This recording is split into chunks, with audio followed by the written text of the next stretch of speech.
এখন আমরা খুব গুরুত্বপূর্ণ একটা অ্যাসিড নাইট্রিক অ্যাসিড নিয়ে আলোচনা করব। HNO3 nitric acid. ঠিক আছে, তাহলে দেখো, তাহলে এই অ্যাসিডটাও কি করবে? কার্বনেট বা বাইকার্বনেট লবণের সঙ্গে বিক্রিয়া করবে। তাহলে আমরা প্রথমে দেখব কি কার্বনেট ও বাইকার্বনেট লবণের সঙ্গে বিক্রিয়া। তাহলে দেখো, কার্বনেট মানে কি তোমরা জানো, CO3 মূলক, আর বাইকার্বনেট মানে হচ্ছে একটা হাইড্রোজেন থাকবে, HCO3 মূলক। তাহলে আমরা প্রথমে একটা দেখি সোডিয়াম কার্বনেট। সোডিয়াম কার্বনেট হলে কি হবে? Na2CO3। এই কার্বনেটের যোজ্যতা কত? 2। তাহলে সোডিয়ামের যোজ্যতা 1, তাহলে কার্বনেটের সঙ্গে সোডিয়ামের যদি লবণ তৈরি হয় তাহলে দুটো সোডিয়াম লাগবে, তাই তো, Na2CO3। এবার এর সঙ্গে যদি আমরা নাইট্রিক অ্যাসিডের বিক্রিয়া করি, তাহলে দেখো তোমরা বুঝতেই পারছো নাইট্রিক অ্যাসিড থেকে তৈরি হবে কি? নাইট্রেট লবণ। তাহলে এখানে কি আছে? মেটাল কি আছে? সোডিয়াম। তাহলে সোডিয়াম নাইট্রেট লবণ তৈরি হবে। তাহলে কি হবে? NaNO3। এবার তোমরা জানো নাইট্রেট কোনো সল্টের সঙ্গে যদি নাইট্রেট বা কার্বনেট কার্বনেট বা বাইকার্বনেট সল্টের সঙ্গে যদি কোনো অ্যাসিডের বিক্রিয়া হয়, কার্বন ডাইঅক্সাইড নির্গত হয়। তাহলে তোমরা সহজেই লিখবে, এখানে কি লিখবে? যে একটা কার্বন ডাইঅক্সাইড নির্গত হয়ে যাচ্ছে। তাহলে দেখো এখান থেকে কি হলো? সোডিয়াম আর নাইট্রিক অ্যাসিডের নাইট্রেট থেকে NaNO3 CO2, আর এখান থেকে আরেক কোনো কি নির্গত হবে? জল নির্গত হবে। ঠিক আছে, এবার দেখো পরে আমরা বাইকার্বনেট দিয়ে একটা বিক্রিয়া দেখি। দেখো সোডিয়াম বাইকার্বনেট, ধরো NaHCO3, সোডিয়াম বাইকার্বনেট, এর সঙ্গে যদি আমরা নাইট্রিক অ্যাসিডের বিক্রিয়া করাই, তাহলেও দেখো কি হবে? এই সোডিয়াম আর নাইট্রিক অ্যাসিড থেকে নাইট্রেট লবণ তৈরি হবে। তাহলে এখানেও কি তৈরি হবে? NaNO3, সোডিয়াম নাইট্রেট একটা লবণ। কার্বন ডাই অক্সাইড তো বেরোবেই, কারণ কার্বনেট বাইকার্বনেটের সঙ্গে যে কোনো অ্যাসিডের বিক্রিয়ায় কি বেরোয়? কার্বন ডাই অক্সাইড গ্যাস বেরোবে। আর কি তৈরি হয়ে যাবে? জল তৈরি হয়ে যাবে। ঠিক আছে, এবার দেখো এখানে ব্যালেন্সটা আমি করিনি আগেরটা। এখানে Na2CO3, তাহলে দেখো Na2CO3 মানে দুটো সোডিয়াম আছে, তাহলে এখানে 2NaNO3 লাগবে। তাহলে দেখো 2NO3 না, দুটো নাইট্রোজেন লাগছে এখানে, তাহলে এখানেও তোমাকে 2 বসাতে হবে। তাহলে দেখো দুটো নাইট্রোজেন, এখানে দুটো নাইট্রোজেন ব্যালেন্স হলো। এবার দেখো অক্সিজেন, দেখো এখানে কটা অক্সিজেন? 3টে। এখানে 3 দুগুণে 6, 6 আর 3 9টা। তাহলে এখানে দেখো 3 দুগুণে 6, এখানে 7 8 9। তাহলে দেখো অক্সিজেনও আমাদের ব্যালেন্স হয়ে গেছে। তাহলে আমাদের কার্বনেট বাইকার্বনেটের সঙ্গে এরকমভাবে বিক্রিয়া হবে। এবার আমরা কি দেখব? ক্ষারের সঙ্গে বিক্রিয়া। যেহেতু এটা একটা অ্যাসিড, তাহলে ক্ষারের সঙ্গে বিক্রিয়া করবে। তাহলে দেখো অ্যাসিড ক্ষারের সঙ্গে বিক্রিয়া করলে কি হবে? লবণ জল হবে। তাহলে সিম্পল, দেখো যদি আমরা সোডিয়াম হাইড্রক্সাইড ক্ষার নিই, তাহলে এর সঙ্গে যদি নাইট্রিক অ্যাসিডের বিক্রিয়া করাই, তাহলে কি হবে? এই সোডিয়াম আর নাইট্রেট মিলে কি হবে? লবণ তৈরি হবে, সোডিয়াম নাইট্রেট, NaNO2। ঠিক আছে, সোডিয়াম নাইট্রেট লবণ তৈরি হবে, NaNO3, সোডিয়াম নাইট্রেট লবণ তৈরি হবে, আর কি হবে? জল হবে। এবার দেখো যখন ধরো আমরা ক্যালসিয়াম হাইড্রক্সাইড নিচ্ছি, CaOH হলটু, এটাও একটা ক্ষার। এর সঙ্গে নাইট্রিক অ্যাসিডের যদি বিক্রিয়া করি, তাহলে আমাদের কি হবে? ক্যালসিয়াম নাইট্রেট হবে, CaNO3, ক্যালসিয়ামের যোজ্যতা 2, তাহলে দুটো NO3 মূলক যাবে, তাই তো। আর কি তৈরি হয়ে যাবে? জল তৈরি হয়ে যাবে। ঠিক আছে, এবার দেখো এটা যদি ব্যালেন্স করো, তোমরা দেখো এখানে NO3 মূলক দুটো লেগেছে, তাহলে এখানে তো 2HNO3 লাগবেই। তাহলে এটা ব্যালেন্স করো, দেখো কিভাবে হবে? জল, অক্সিজেন, দেখো এখানে NO3টা এখানে চলে গেছে, এখানে দেখো দুটো অক্সিজেন আছে, তাহলে এখানে 2 বসাতে হবে। তাহলে দেখো ব্যালেন্সটা হয়ে যাচ্ছে। ঠিক আছে, এরপরে আমরা খুবই গুরুত্বপূর্ণ তোমাদের ধাতুর সাথে বিক্রিয়াগুলো আমরা দেখব। ধাতুর সাথে বিক্রিয়া, দেখো প্রথমে আমরা কি দেখব? জিঙ্কের সঙ্গে কি বিক্রিয়া হয়। দেখো জিঙ্কের সঙ্গে বিভিন্ন কন্ডিশনে বিক্রিয়াগুলো হয়। প্রথমে শীতল অবস্থায় হতে পারে, শীতল এবং অতি লঘু নাইট্রিক অ্যাসিডের সঙ্গে, বা শীতল গাঢ় নাইট্রিক অ্যাসিডের সঙ্গে, আর উত্তপ্ত অবস্থায় উষ্ণ গাঢ় নাইট্রিক অ্যাসিডের সঙ্গে বিক্রিয়া। তাহলে প্রথমে আমরা কার সঙ্গে দেখব? জিঙ্কের সঙ্গে বিক্রিয়াগুলো আমরা দেখব, কি কি কন্ডিশনে বিক্রিয়াগুলো হয়। তাহলে দেখো প্রথমে আমি কি কন্ডিশনে দেখছি আমাদের হচ্ছে শীতল আর অতি লঘু।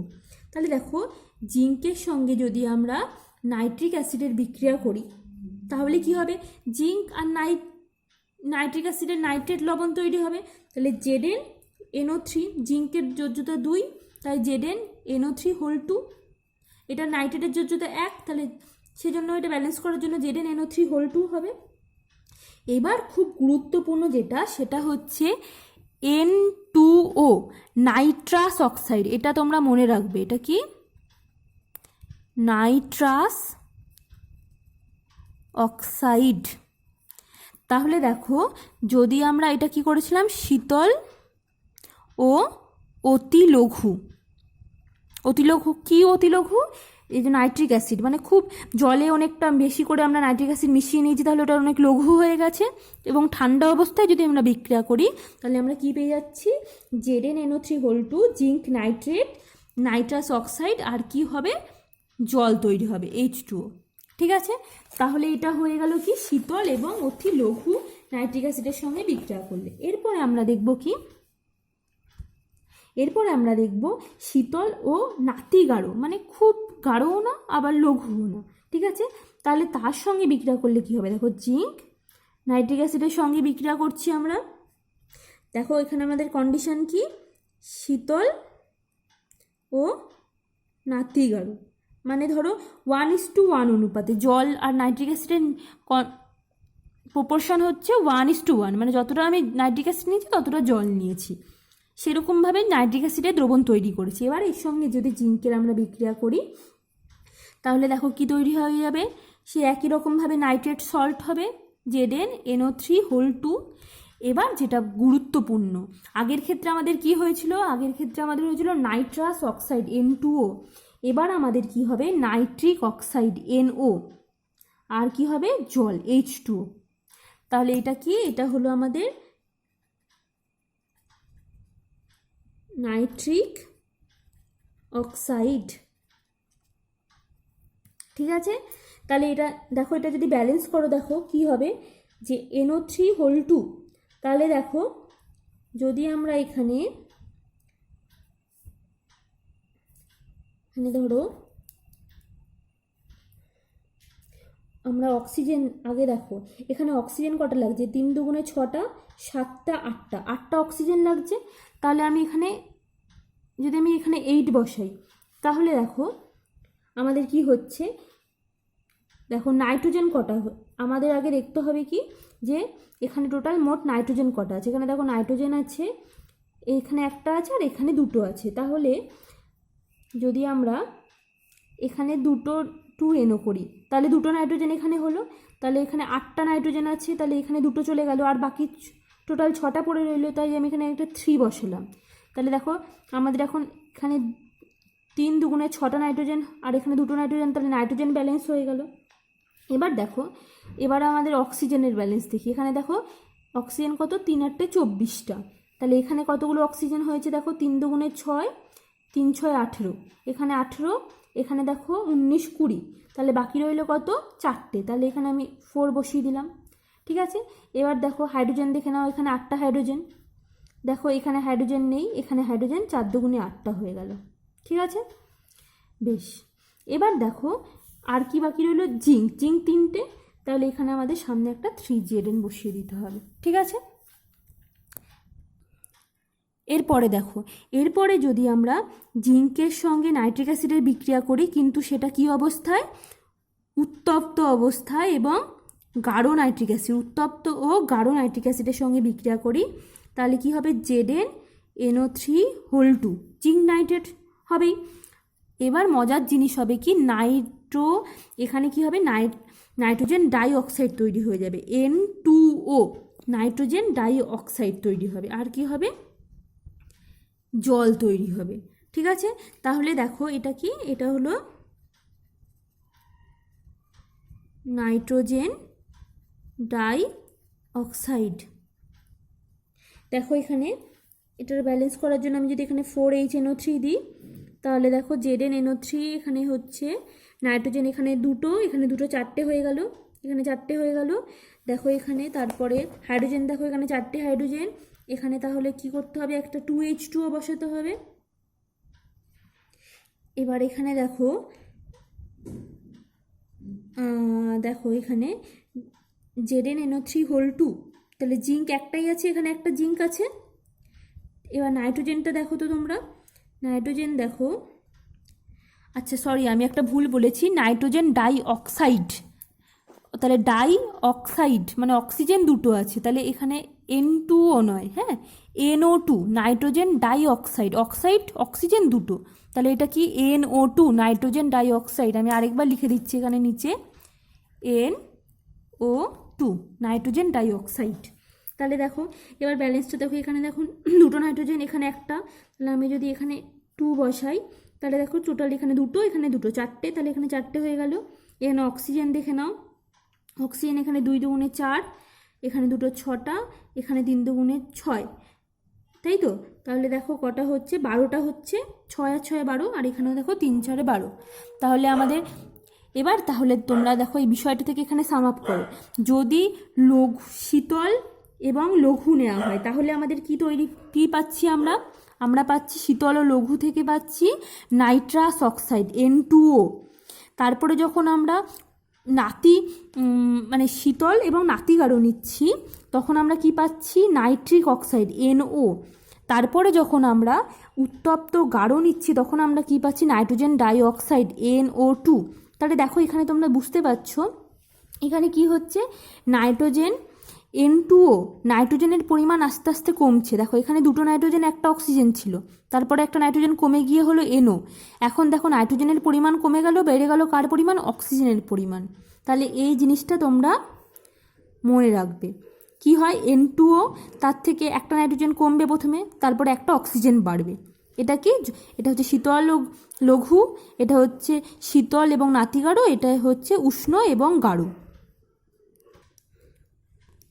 তাহলে দেখো এবার আমি তোমাদের বললাম একটা মজার বিষয় এখানে আছে, তাহলে মজার বিষয়টা কি দেখো, এখানে যখন N2O তার থেকে কি হচ্ছে, একটা নাইট্রোজেন কমে অক্সিজেন কমছে, তারপরে আবার অক্সিজেন বাড়ছে। এখানে দেখো ভ্যালেন্সি বের করো, যোজ্যতা বের করো, অক্সিজেনের যোজ্যতা কি জানি আমরা -2, তাহলে -2 জন্য না N2 এর হচ্ছে -2, তাহলে দেখো একটার জন্য হচ্ছে -2, তাহলে দুটোর জন্য হচ্ছে কত করে হবে, -1 করে, তাই না?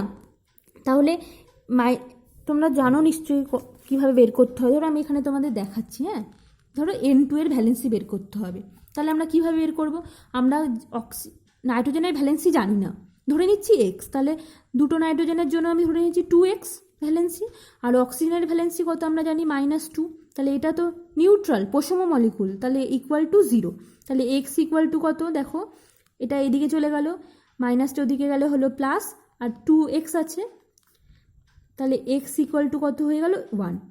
তাহলে নাইট্রোজেনের ভ্যালেন্সি তো ধরেছিলাম x, তাহলে x = 1।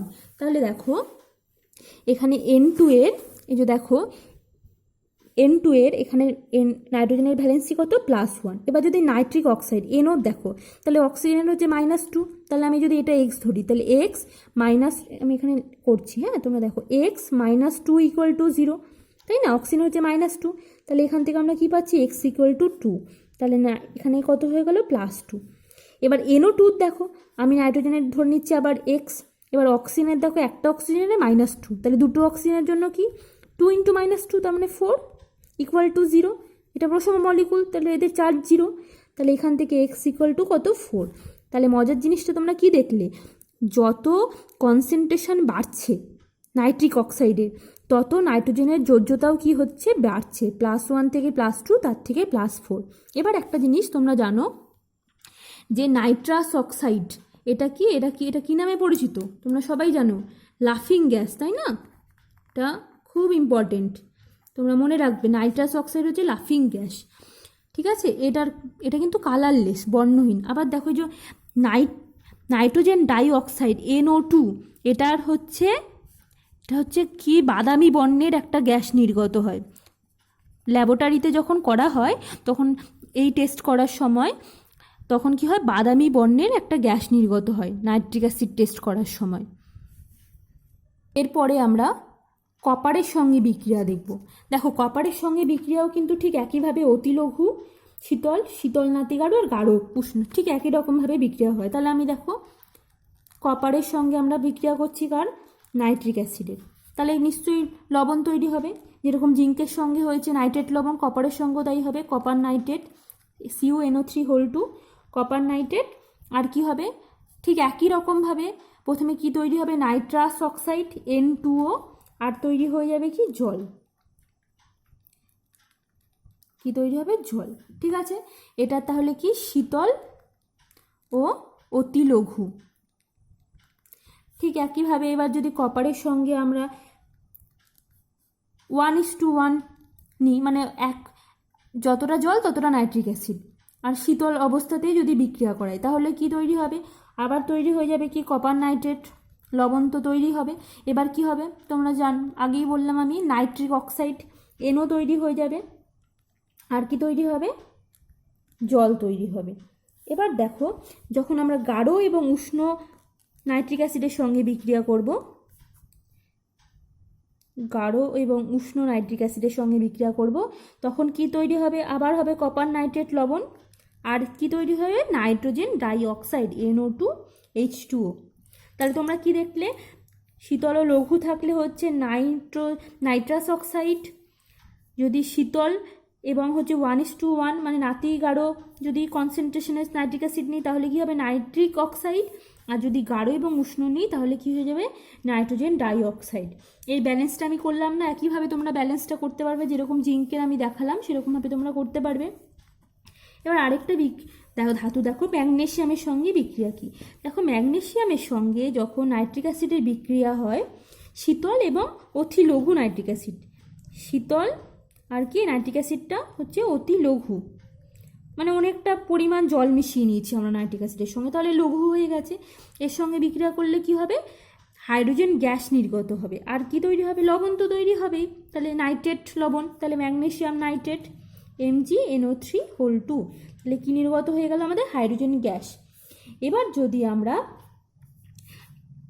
নাইট্রিক অ্যাসিডের গাঢ়ত্বটা একটু বাড়িয়ে দিই, শীতলই রাখি কিন্তু হচ্ছে নাতি গাঢ়, মানে ধরো 1:1 অনুপাতে। নাতি গাঢ় মানে হচ্ছে যতটা জল ততটা অ্যাসিড, মানে মিডিয়াম কনসেন্ট্রেশনের যদি আমরা নিই, তাহলেও কি তৈরি হয়ে যাবে, ম্যাগনেসিয়াম নাইট্রেট লবণ তো তৈরি হবেই, আর তৈরি হবে কি, যদি আমরা শীতল এবং নাতি গাঢ় নিয়ে আমরা দেখেছি কি তৈরি হয়, আমাদের নাইট্রিক অক্সাইড, তাহলে কি তৈরি হয়ে যাবে, NO তৈরি হয়ে যাবে, আর কি তৈরি হবে, জল তৈরি হবে। তাহলে এই কটা যে বিক্রিয়া আমি বললাম, সেগুলো তোমরা খুব ভালো করে পরীক্ষার জন্য তৈরি করবে, এগুলো খুবই গুরুত্বপূর্ণ। এবার শনাক্তকরণে আসছে, ঠিক আছে, যেটা খুবই খুবই খুবই গুরুত্বপূর্ণ। তোমরা যখন একটু বড় হবে তখন ল্যাবে টেস্ট করে দেখবে কীভাবে এই নাইট্রিক অ্যাসিডকে শনাক্তকরণ করা হয়। এটাকে বলা হয় রিং টেস্ট বা বলয় পরীক্ষা। কি বলা হয়, রিং টেস্ট বা বলয় পরীক্ষা। ঠিক আছে, দেখো কি করা হয়, একটা টেস্ট টিউব নেওয়া হয়, ঠিক আছে, টেস্ট টিউবের মধ্যে কিছুটা কি করা হয়, কিছুটা পরিমাণ নাইট্রিক অ্যাসিড নেওয়া হয়। এই নাইট্রিক অ্যাসিডের মধ্যে কি হয়, সঙ্গে সঙ্গে তৈরি করা ফেরাস সালফেট দ্রবণ যোগ করা হয়। তাহলে নাইট্রিক অ্যাসিডের সঙ্গে কী নেওয়া হচ্ছে, ফেরাস সালফেট দ্রবণ যোগ করা হচ্ছে, ঠিক আছে, মেশানো হয়, মিশিয়ে এই দ্রবণটাকে ঠান্ডা করা হয়। তাহলে প্রথমে আমি টেস্ট টিউবে কিনলাম নাইট্রিক অ্যাসিড আর ফেরাস সালফেট দ্রবণ, নিয়ে এই দ্রবণটাকে ঠান্ডা করছি জলের মধ্যে রেখে, ঠান্ডা জলের মধ্যে, যেখান দিয়ে ঠান্ডা জল আসছে সেইখানে জলের মধ্যে রেখে ঠান্ডা করছি টেস্ট টিউবটাকে। এরপরে টেস্ট টিউবের গা বেয়ে কয়েক ফোঁটা আমরা সালফিউরিক অ্যাসিড যদি যোগ করি, H2SO4 যদি ধীরে ধীরে যোগ করা হয়, তখন কি হবে, এই যে নাইট্রিক অ্যাসিড আর ফেরাস সালফেটের যে দ্রবণটা তৈরি হয়েছিল, সেই দ্রবণের আর সালফিউরিক অ্যাসিডের মাঝখানে সংযোগস্থলে একটা বাদামি বর্ণের বলয় তৈরি হয়। একটা এরকম ধরো টেস্ট টিউব নিয়েছি আমি, এই যে ধরো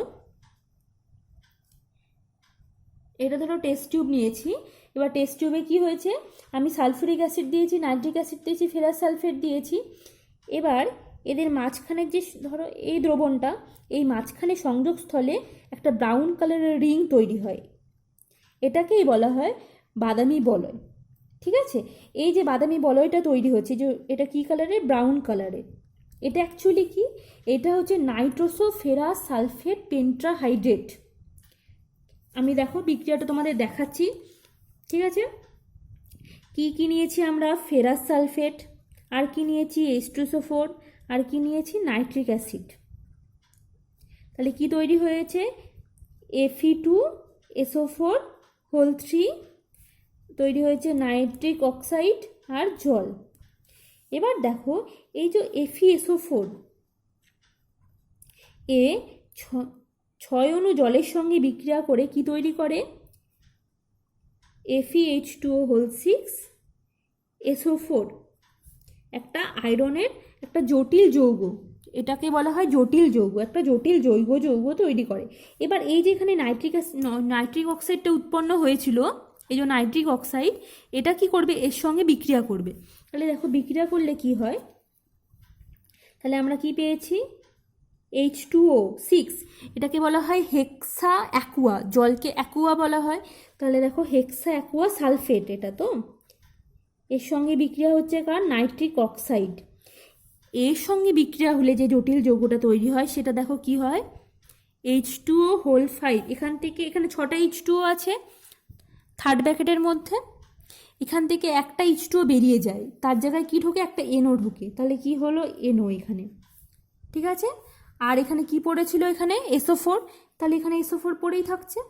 আর এখনও যে জল এখানে H2O যে 6টার জায়গায় এখন 5টা হয়ে গেল, সে এখনও জল এখানে বেরিয়ে যায়। তাহলে এই যে জিনিসটা তৈরি হয় এটাকে কি বলা হয়, এটাকে বলা হয় নাইট্রোসো, তোমরা এটা ভালো করে তৈরি করবে, নাইট্রোসো ফেরাস সালফেট। দেখো এই যে নাইট্রোসো, এই যে আয়রনকে বলা হয় ফেরাস বলা হয়, ফেরিক বলা হয়, এখানে এটা ফেরাস ফর্মে আছে, তাহলে নাইট্রোসো ফেরাস SO4 এর জন্য সালফেট, নাইট্রোসো ফেরাস সালফেট। এবার দেখো 5টা জল আছে, তাহলে হচ্ছে পেন্টাহাইড্রেট,